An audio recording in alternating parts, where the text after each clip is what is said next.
देवेंद्र फडणवीस यांनी इंदिरा नावामुळे शाळा सोडली होती। काय हे बालपणाचा किस्सा चला पाहूयात। देवेंद्र फडणवीस यांच्या वर्गशिक्षिका सावित्री अय्यर यांनी सांगितले की आपण त्याला हिंदी शिकवत होतो। तो सर्वसाधारण विद्यार्थी होता। आताही देवेंद्र त्यांना भेटल्यावर त्यांच्या पाया पडतात। ते स्वभावाने अत्यंत नम्र होते। आपल्या कामाशी काम ठेवणारे होते। विविध विषय शिकवणारे शिक्षकांना देखील देवेंद्र फडणवीसांविषयी कोणतीही तक्रार नव्हती। देवेंद्र फडणवीस तिसऱ्यांदा महाराष्ट्राचे मुख्यमंत्री बनले आहेत। त्यांनी आपला प्रवास नागपूरचे नगरसेवक ते महापौर म्हणून सुरू केला होता। 22 जुलै 1970 मध्ये नागपुरात जन्मलेले देवेंद्र फडणवीस यांना 22व्या वर्षी साल 1992 मध्ये राजकीय जीवनाला सुरुवात केली होती। त्यांचे सुरुवातीचे शिक्षण नागपुरात झाले होते। नागपुरातील शंकरनगर स्थित सरस्वती विद्यालयात त्यांचे दुसऱ्या इयत्तेपासून प्राथमिक शिक्षण सुरू झाले। त्याआधी नागपूरच्या इंदिरा गांधी कॉन्व्हेंट शाळेत त्यांना घातले होते। तत्कालीन पंतप्रधान इंदिरा गांधी यांनी 1975 मध्ये इमर्जन्सी लागू केली होती। त्यावेळी फडणवीस यांचे वडील गंगाधर फडणवीस यांना तुरुंगात टाकले होते। त्यामुळे त्यांच्या मनात इंदिरा गांधी यांच्याबद्दल चीड होते।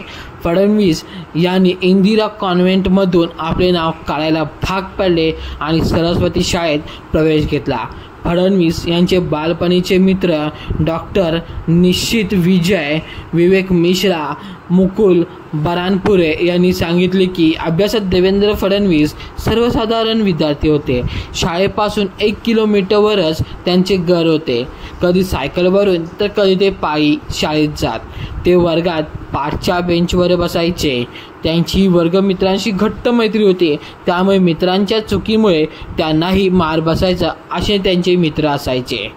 फडणवीस यांच्या मित्रांनी सांगितले की एकदा त्यांच्या मित्रांनी मिळून गॅदरिंगमध्ये कॉलेजच्या बाथरूममध्ये सुतळी बॉम्ब फोडले होते। त्यामुळे त्यांना शिक्षा देखील झाली होती। फडणवीस यांना समोसे खूप आवडायचे। 1 रुपये पॉकेट मनी मिळायचा, त्यातून ते 50 पैशांचा समोसा खायचे। शाळेच्या शेजारील प्रीती कॉर्नर येथे ते समोसा खायचे। आजही तेथील समोसे खूप प्रसिद्ध आहेत। फडणवीस यांचा स्टाफ येथील समोसे आजही पॅक करून त्यांच्यासाठी नेतात असे त्यांचे वर्गमित्र सांगतात। देवेंद्र यांच्याबद्दल शिक्षकांची तक्रारच नाही। देवेंद्र फडणवीस यांचे वडील आमदार होते, परंतु ते एकदम सरळ आणि साधे होते। त्यांनी वडिलांच्या पदाचा गैरवापर करीत कधीही गर्व केला नाही। त्यांचे मोठे बंधू आशिष यांना राजकारणात रस होता। ते त्यावेळी गाणी देखील म्हणायचे। फडणवीस यांच्या वर्गमित्रांचे मागे संमेलन झाले तेव्हा फडणवीस आणि त्यांची पत्नी अमृता या दोघांनी गाणी म्हटली आणि खूप एन्जॉय केले। ते कधीच मस्ती करायचे नाहीत। त्यांच्या मित्रांना शाळेत अनेकदा कोंबडा बनवले होते, परंतु फडणवीस यांना कधी अशा प्रकारची शिक्षा झाली नसल्याचे त्यांचे मित्र सांगतात। सामूहिकपणे खोडसाळपणा केल्याने मात्र त्यांना चांगलीच शिक्षा मिळत असे।